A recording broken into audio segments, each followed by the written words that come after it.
Selamat pagi, ASN pembelajar. Hari ini kita akan membahas topik yang sangat penting, yaitu pelayanan publik. Pelayanan publik adalah wajah pemerintah di mata masyarakat, dan efektivitasnya sangat berpengaruh terhadap kepercayaan publik. Melalui submodul 5,5 ini, kita akan melakukan studi kasus untuk menganalisis permasalahan yang ada dan mencari solusi bersama. Mari kita mulai perjalanan ini dengan semangat untuk memperbaiki pelayanan publik di Indonesia. Tujuan dari sesi ini adalah untuk menganalisis kasus-kasus pelayanan publik yang kurang efektif dan mengidentifikasi strategi yang dapat kita terapkan untuk memperbaikinya. Dengan memahami masalah yang ada, kita dapat menciptakan solusi yang lebih baik dan lebih efektif. Mari kita fokus pada tujuan ini dan berusaha untuk memberikan kontribusi nyata bagi masyarakat. Kegiatan pembelajaran kita hari ini terdiri dari beberapa tahap. Pertama, kita akan melakukan pemaparan kasus yang akan menjadi fokus diskusi kita. Setelah itu, kita akan membagi peserta menjadi kelompok kecil untuk menganalisis kasus tersebut dan mendiskusikan strategi perbaikan. Terakhir, kita akan melakukan diskusi pleno untuk merumuskan strategi yang telah diidentifikasi. Mari kita jalani proses ini dengan penuh antusiasme. Mari kita mulai dengan pemaparan kasus. Dalam sesi ini, kita akan memilih kasus yang relevan, seperti antrian panjang di kantor pelayanan publik atau pungutan liar. Kita akan membahas latar belakang, kronologi, dan dampak dari kasus tersebut. Dengan memahami konteksnya, kita akan lebih mudah mencari solusi yang tepat. Mari kita gali lebih dalam. Salah satu kasus yang sering kita temui adalah antrian panjang di kantor pelayanan publik. Hal ini tidak hanya mengganggu kenyamanan masyarakat, tetapi juga menciptakan ketidakpuasan.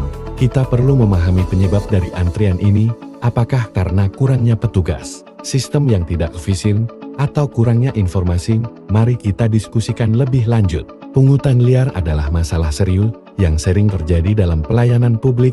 Praktik ini tidak hanya merugikan masyarakat, tetapi juga merusak citra pemerintah.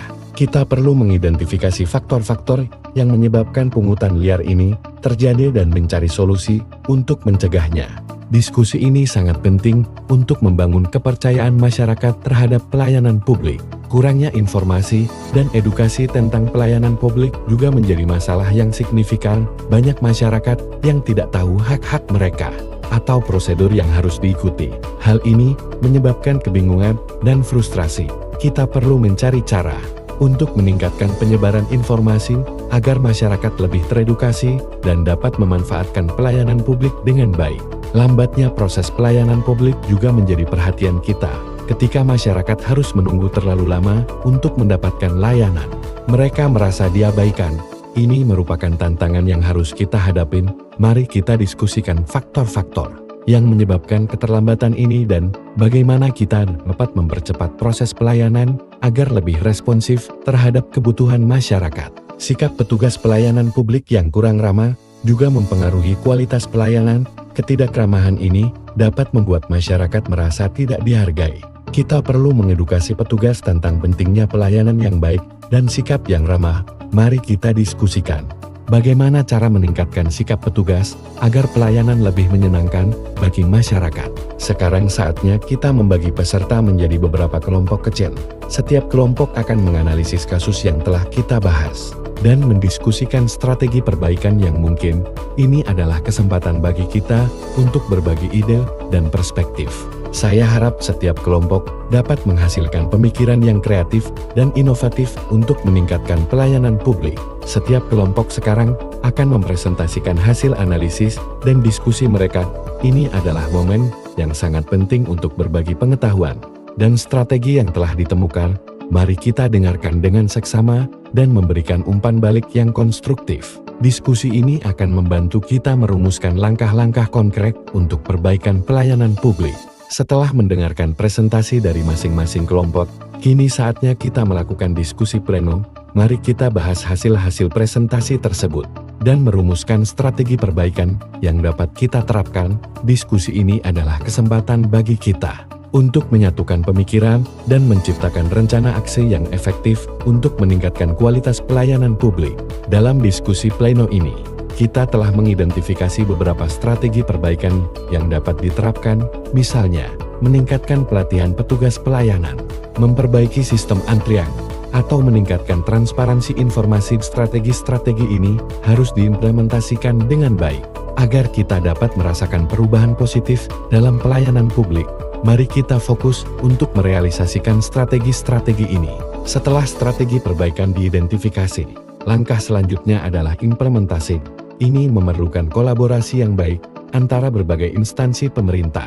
Kita perlu merumuskan rencana aksi yang jelas dan melibatkan semua pihak terkait dengan kerjasama yang solid. Kita dapat memastikan bahwa strategi yang telah disusun dapat diterapkan dengan efektif dan efisien. Evaluasi pelayanan publik merupakan bagian penting dari proses perbaikan. Tanpa evaluasi yang baik, kita tidak dapat mengetahui apakah strategi yang diterapkan berhasil atau tidak. Ada berbagai metode evaluasi yang dapat kita gunakan, seperti survei kepuasan masyarakat atau analisis data kinerja. Mari kita diskusikan bagaimana kita dapat melakukan evaluasi secara efektif untuk meningkatkan pelayanan publik. Mari kita lihat beberapa contoh keberhasilan dalam pelayanan publik yang telah dilakukan di berbagai daerah. Keberhasilan ini memberikan kita pelajaran berharga tentang praktik terbaik yang bisa diterapkan. Dengan belajar dari pengalaman tersebut, kita bisa menghindari kesalahan yang sama dan mempercepat proses perbaikan. Ini adalah contoh nyata bahwa dengan kerja keras dan komitmen, perubahan positif bisa dicapai. Sebagai ASN pembelajar, kita memiliki peran yang sangat penting dalam meningkatkan pelayanan publik. Tanggung jawab kita bukan hanya untuk memberikan layanan, tetapi juga untuk memastikan bahwa layanan tersebut berkualitas dan memenuhi harapan masyarakat. Komitmen yang kuat untuk melayani masyarakat adalah kunci untuk menciptakan perubahan. Mari kita tingkatkan dedikasi kita untuk memberikan yang terbaik bagi publik. Sebagai penutup, mari kita ringkas hasil diskusi kita hari ini. Kita telah menganalisis berbagai kasus pelayanan publik yang kurang efektif dan mengidentifikasi strategi perbaikan yang dapat diterapkan. Penting bagi kita untuk terus melakukan perbaikan berkelanjutan agar pelayanan publik semakin baik. Mari kita bawa semangat ini ke dalam pekerjaan kita sehari-hari. Terima kasih atas perhatian dan partisipasi ASN pembelajar hari ini. Saya berharap diskusi ini memberikan inspirasi dan semangat untuk terus memperbaiki pelayanan publik. Jika ada pertanyaan atau diskusi lebih lanjut, jangan ragu untuk menghubungi saya. Mari kita terus berkolaborasi untuk menciptakan pelayanan publik yang lebih baik untuk masyarakat kita. Semangat terus!